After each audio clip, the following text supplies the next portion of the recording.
Hello traders and welcome back to another video.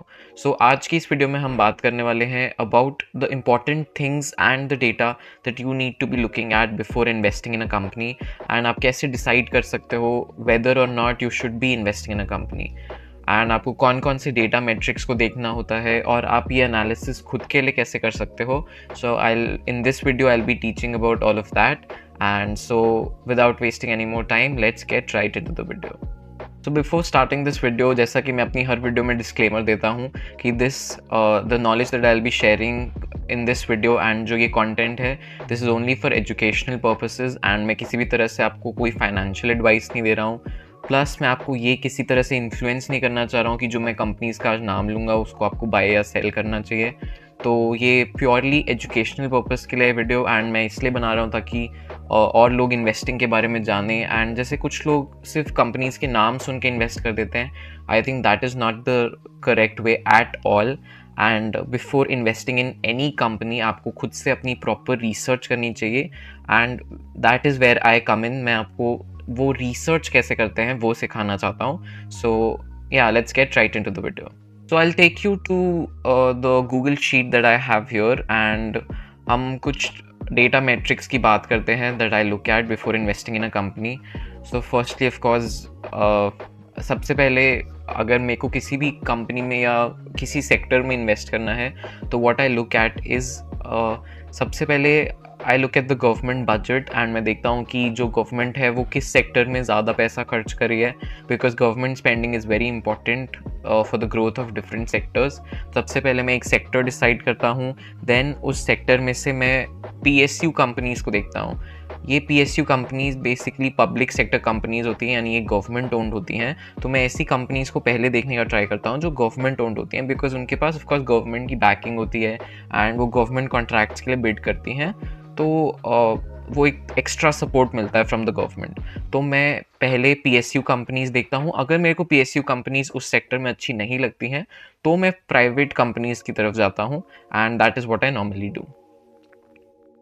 सो ये जो आप मेरी स्क्रीन पर डिफरेंट मेट्रिक्स देख रहे हो, अब ये क्या है हम इनके बारे में बात करते हैं। सो फॉर एग्जांपल एक कंपनी है कैस्ट्रॉल इंडिया। तो अगर हम इस कंपनी की बात करें तो या कोई भी कंपनी की बात करें तो मैं मोमेंटम को देखता हूँ एंड ओवर एक्सटेंशन को देखता हूँ। अब ये जो मोमेंटम एंड ओवर एक्सटेंशन है ये टेक्निकल फैक्टर्स हैं, यानी जैसा कि मैंने आपको ट्रेडिंग व्यू एक ऐप है जो इसके बारे में मैंने आपको पहले ही बताया है, तो ये जो दो मैट्रिक्स हैं ये हम उसके थ्रू देखते हैं। Then comes institutional activity, analyst rating and TTM/PE।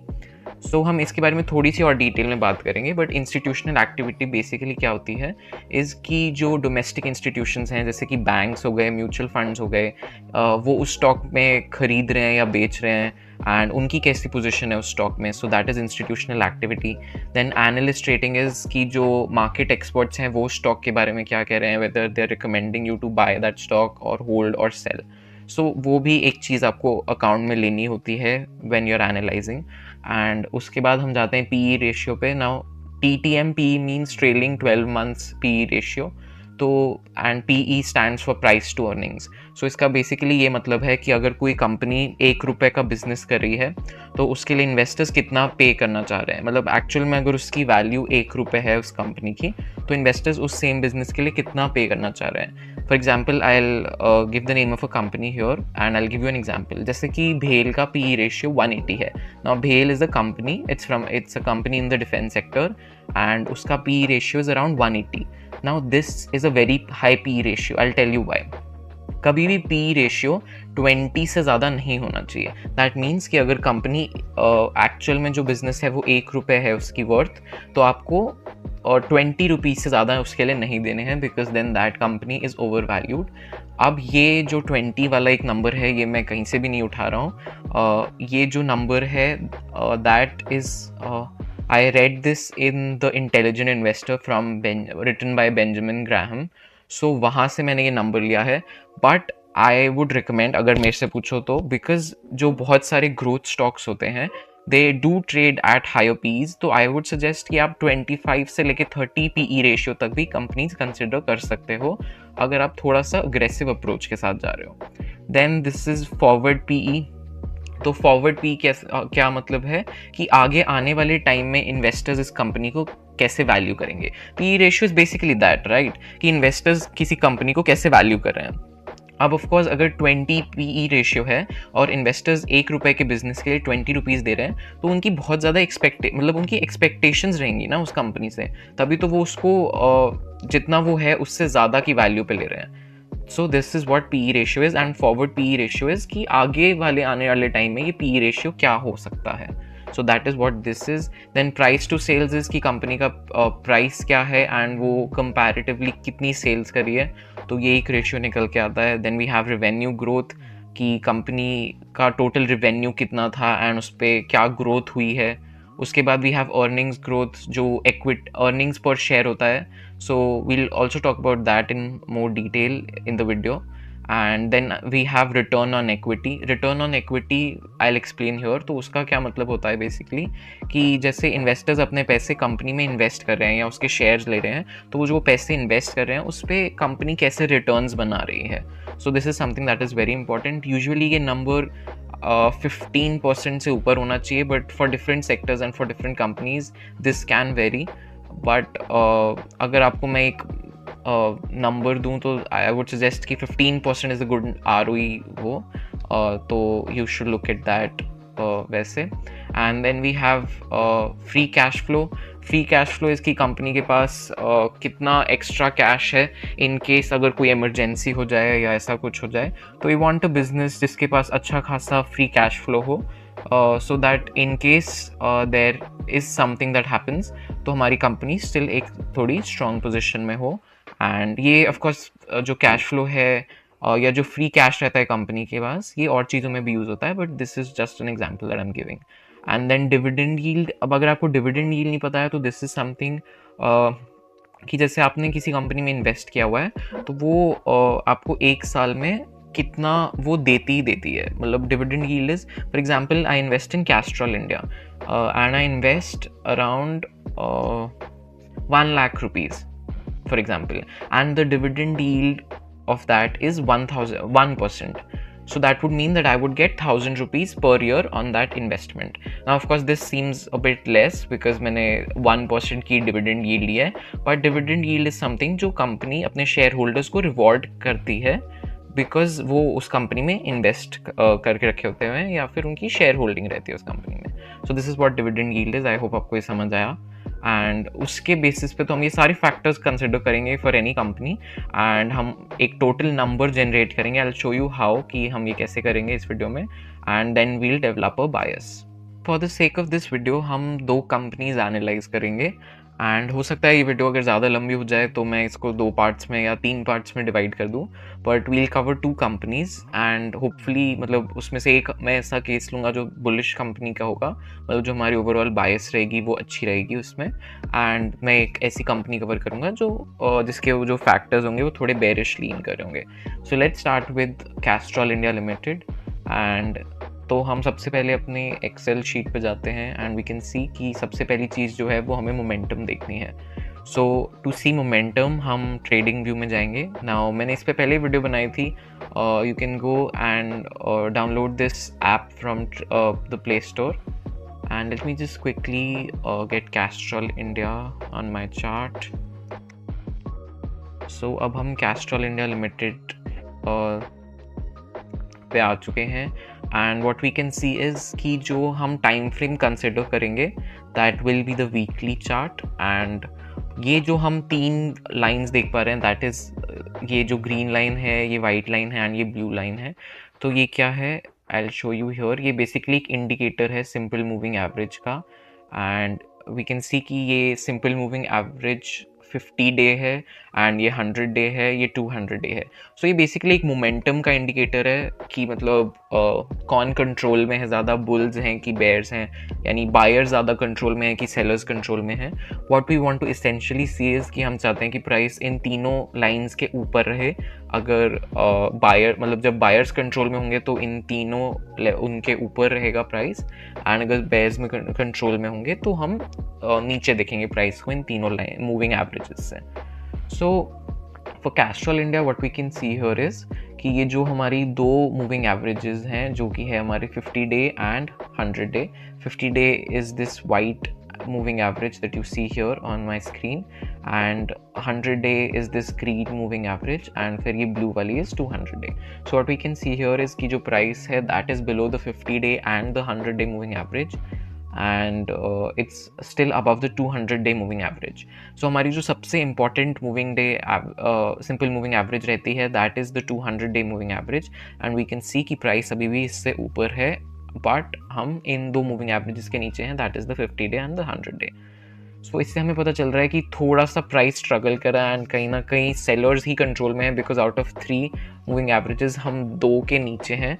सो मैं इसमें स्कोरिंग कैसे देता हूँ इज़ अगर हम इस वाइट जैसे हमारे पास 3 मूविंग एवरेजेस हैं, तो अगर हम वाइट वाले के पास होते हैं तो I would have given a 0 score, and since हम अभी इन दोनों के नीचे हैं so I will give this a -1 even though हम ब्लू के ऊपर हैं. सो आई होप आपको समझ आ रहा है. अगर हम तीनों के ऊपर होते तो I would have given a 2 rating here, जैसे कि अभी मैं आपको दिखाऊंगा एक्सेल शीट पे. एंड अगर हम इन तीनों के नीचे होते तो -2, एंड अगर हम बीच में होंगे तो 0.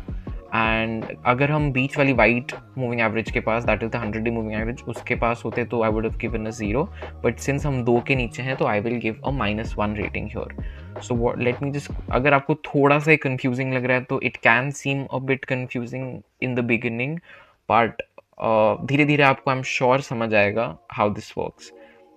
सो ये मोमेंटम में हमने अभी -1 दे दिया है कैस्ट्रॉल इंडिया को. Then we'll go to over extension. So over extension के लिए हम एक इंडिकेटर यूज़ करते हैं on trading view, that is the RSI. अब ये इंडिकेटर आप कैसे लगा सकते हैं, तो आप यहाँ पे जाकर इंडिकेटर्स टैब पे, जैसे आप कोई चार्ट खोलेंगे, यहाँ जाके you can search for different indicators. Like if I search for relative strength index that is the RSI, तो यहाँ पे हमें ये दिख रहा है ऑलरेडी. तो मैंने अपनी स्क्रीन पे ऑलरेडी ऐड भी किया हुआ है. तो हम ये नीचे वाला जो टूल बार देख पा रहे हैं that is the RSI. Let me do it like this. So अब इसके अंदर एसेंशली हम क्या देख पा रहे हैं कि जब प्राइस ये एंड इस लाइन के ऊपर या नीचे होता है तब हम ओवरसोल्ड या ओवरबॉट होते हैं. जैसे कि over here we can see कि हम ओवरबॉट थे, and over here, wait let me just, okay, so हम यहाँ पे देख पा रहे हैं कि यहाँ पे हम ओवरसोल्ड थे प्राइस में एंड यहाँ पे हम ओवरबॉट हैं. तो ये एक इंडिकेटर है of how the stock is doing and कैसा कंपनी कर रही है इन टेक्निकल टर्म्स, मतलब कंपनी ओवरबॉट है कि ओवरसोल्ड है. समटाइम्स व्हाट हैपेंस इज कि मोमेंटम इतना स्ट्रांग होता है कि हम कभी कभी एक डायरेक्शन में ज़्यादा चले जाते हैं, यानी हम कभी कभी ओवरबॉट हो जाते हैं, बायर्स ज़्यादा खरीद लेते हैं फोमो में आके, एंड कभी कभी बहुत ज़्यादा पेसिमिस्टिक हो जाते हैं सेलर्स. तो उस वजह से क्या होता है कि हम फिर उस केस में ओवरसोल्ड हो जाते हैं. सो यही चीज़ हमें रिलेटिव स्ट्रेंथ इंडेक्स बताता है कि हमारी जो कंपनी है वो टेक्निकल प्राइस में कैसा कर रही है, वेदर इट्स ओवरसोल्ड और इट्स ओवरबॉट. सो अभी के लिए हम कैस्ट्रॉल इंडिया में देख पा रहे हैं कि ऑल्दो हम नीचे हैं but we are not really oversold और overbought. So we'll give Castrol India a 0 rating on over extension. So let's go ahead and do that. Okay, so now coming to institutional activity. ये एक important metric है and इस पर आपको ज़रूर ध्यान रखना चाहिए. For this metric we'll go to ticker tape, जिसकी बात मैंने पहले भी अपनी वीडियो में बताई है. एंड जैसे जो मैंने वीडियो बनाई थी on top 5 apps for investing / trading, उसके अंदर मैंने ये कवर किया था. So we'll quickly go ahead and see कि इंस्टीट्यूशनल एक्टिविटी कैसी है स्टॉक में. And for that we'll go to holdings. तो मैं एक्चुअल में स्क्रॉल करके आया, बट आप होल्डिंग्स पे क्लिक करके भी डायरेक्टली आ सकते हैं. So what we want to see here is, हम चाहते हैं कि जो FIIs हैं या डोमेस्टिक इंस्टीट्यूशंस हैं या म्यूचुअल फंड्स हैं उनकी अच्छी खासी होल्डिंग रहे कंपनी में, एंड ऑल्सो वी वांट कि प्रमोटर की भी अच्छी खासी होल्डिंग हो, because that is the main person who is controlling the company. So what we want to look at is कि जैसे हमारे जो डोमेस्टिक इंस्टीट्यूशंस हैं like banks and mutual funds, उसके हम देख सकते हैं कि 12.19% की होल्डिंग है, बट वी कैन सी कि ये डिक्रीज हो रही है, मतलब ये एक थोड़ी डाउनवर्ड ट्रेंड पे है. Like we were at 13.49% in June, but since then holding decrease हो रही है with time, even though it's not a lot in terms of मतलब उन्होंने कितना बेचा है, but it's still a decent number. तो उन्होंने अराउंड 1% की होल्डिंग ऑफलोड की है।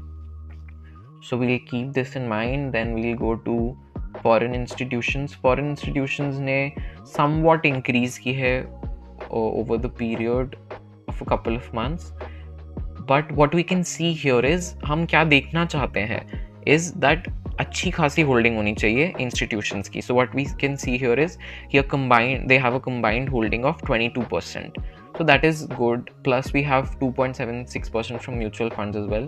So let's go ahead and look at that as well. And हम देख सकते हैं mutual funds with time अपनी holding increase कर रहे हैं. So this is a pattern or a trend that we want to see. Then हम चाहते हैं जो रिटेल की होल्डिंग है वो कम रहे कंपनी में, but over here we can see कि अच्छी खासी होल्डिंग है रिटेल की. सो these are a couple of things that we want to keep in mind while looking at a company that we want to invest in. So what we can see here is कि just to give you a conclusion कि institutions की भी अच्छी खासी holding है, then promoter owns a majority stake, that is also favorable. So I would give this 1 on the score. तो ये basically जो हम ये डेटा मैट्रिक्स में जो ये स्कोरिंग कर रहे हैं, this is for short term वो कि हमें एंट्री अभी मान लो there is a company that I like but I am a bit confused as to whether और not I should be entering now. So इसका आंसर ये हमें मैट्रिक्स दे रहे हैं. बट अगर हम लॉन्ग टर्म इन्वेस्टिंग जैसे 5 to 10 ईयर्स की बात करें तो उसके लिए हम एक डिफरेंट पर्सपेक्टिव से देखते हैं एंड आपको स्कोरिंग देने की उसमें ज़रूरत नहीं है. आप इन फैक्टर्स को देखें तभी, मतलब institutional activity is very important for that. So हम ओवरऑल एक अच्छा ट्रेंड देना चाहते हैं, बट इन मैट्रिक्स का चाहे टोटल कुछ भी आए, बायस कुछ भी आए, दैट डजंट डिटरमिन कि लॉन्ग टर्म में वो कंपनी कैसा करेगी. लॉन्ग टर्म में वो कंपनी कैसा करेगी देखने के लिए आपको फंडामेंटल फैक्टर्स पे ही ध्यान देना होता है, like institutional activity, analyst rating, P ratio, forward P ratio, price to sales, revenue growth, earnings growth. तो जो हमारे जो ये टेक्निकल फैक्टर्स हैं स्टार्टिंग के, that are momentum and over extension, ये थोड़े शॉर्ट टर्म के इंडिकेटर्स हैं तो इस पर हमें उतना ध्यान नहीं देना है. But these are the more important things जो हमारे फंडामेंटल फैक्टर्स हैं, जैसे कि इंस्टीट्यूशनल एक्टिविटी एंड मैंने आपको जैसा कि बताया ये सारे factors. So let's quickly go back and look at the sentiment जो हमारी एनालिस्ट की रेटिंग है. So what we can see here is कि out of 6 analysts, 67% of them have suggested that investors can buy this stock. So what we'll do here is, because ये 50% से हम ऊपर देखना चाहते हैं, so this is a good thing and we'll give this a 1 score. यानी ये हमारे लिए पॉजिटिव चीज़ है for this company, ये पॉजिटिव फैक्टर है. Now we'll look at P ratio. जैसा कि मैंने P ratio में आपको पहले ही बताया कि we want to see this number below 20. If you refer मतलब if according to Benjamin Graham, but मैं 30% तक भी कंसिडर कर लेता हूँ कंपनी को if I really do believe in the company. And we can see यहाँ पे कम ही है, it's 19.11 and sector PE is 29.15. Now what sector PE means is कि बाकी companies का P ratio कैसा है, so that is a bit high, a bit on the higher side, and we can see कि Castrol India का comparatively कम है. So this is definitely a good thing and यहाँ पर हम 1 score दे सकते हैं. So आज की वीडियो में इतना ही. ये जो हम एनालिसिस कर रहे थे इसको मैं नेक्स्ट वीडियो में एज पार्ट 2 कंटिन्यू करूँगा एंड आई होप जो मैंने आपको अभी तक बताया वो आपको समझ आया होगा. What you can do as homework, वैसे मैं होमवर्क देता नहीं हूँ, बट आप खुद भी थोड़ी सी रिसर्च कर सकते हैं कि ये जो मैंने मेट्रिक्स बताए इनके बारे में और डिटेल में जा सकते हैं कि इनका एक्चुअल में मतलब क्या होता है. एंड अभी मैंने आपको जस्ट एक ओवरव्यू सा दिया है कि हम कैसे एनालाइज करते हैं. फ्यूचर वीडियोज़ में मैं आपको इन कॉन्सेप्ट्स के बारे में और डेप्थ में बताऊंगा, बट अभी के लिए मैं आपको जस्ट एक आइडिया देना चाहता था कि इन्वेस्टिंग सिर्फ कंपनी का नाम सुन के इन्वेस्ट कर दिया ऐसे नहीं होती है, या जो न्यूज़ में कंपनी सुन ली वो सुन के नहीं होती है. आपको एक्चुअल में जाके वेबसाइट्स पे, ऐप्स पे अपना जो डेटा देखना होता है कंपनीज़ का, रिसर्च करनी होती है, गवर्नमेंट स्पेंडिंग ट्रैक करनी होती है, बजट कैसा है एंड रेवेन्यू ग्रोथ कैसी है, अर्निंग्स ग्रोथ कैसी है, कैश फ्लो है या नहीं, एंड इन सारी चीज़ों को ध्यान में रखना होता है. We have to also look it, of course ये थोड़ा एक और कॉम्प्लेक्स टॉपिक है, दैट इज़ हमें रेट कट साइकिल को भी देखना होता है, and because उसकी वजह से a lot of these sectors outperform, so you have to also check that कि RBI फ्यूचर में रेट कट्स करेगा या नहीं. तो वो सब और इन डेप्थ एनालिसिस में आता है, and I will be covering all of this in the next couple of videos. And I hope, जैसा कि मेरी हर बार आपसे सिर्फ एक ही एक्सपेक्टेशन रहती है कि आपने इस पूरी वीडियो में से अगर एक नई चीज़ सीखी है, so that is enough. And the main point is कि आपको ऐसा नहीं है कि आप एक दिन में एक्सपर्ट बन जाना है. यू हैव टू ग्रो हर दिन थोड़ा थोड़ा सा. So with every video you have to just try and understand one topic, and you have to see कि जैसे आज का अगर मैं आपको कंक्लूजन दूँ from this video is that investing किसी भी स्टॉक का कहीं भी नाम सुन के ऐसे नहीं होती है. इनके पीछे एक्चुअल में वो कंपनी का एक्चुअल में नाम होता है, कंपनी एक्चुअल में कोई बिजनेस कर रही होती है, और आपको वो जो अंडरलाइंग बिजनेस है उसकी वैल्यू पता करके सही से इन्वेस्ट करना होता है. And that is what is known as value investing and smart investing. तो आज मैंने आपको वो दिखाने की कोशिश की है थ्रू दिस वीडियो.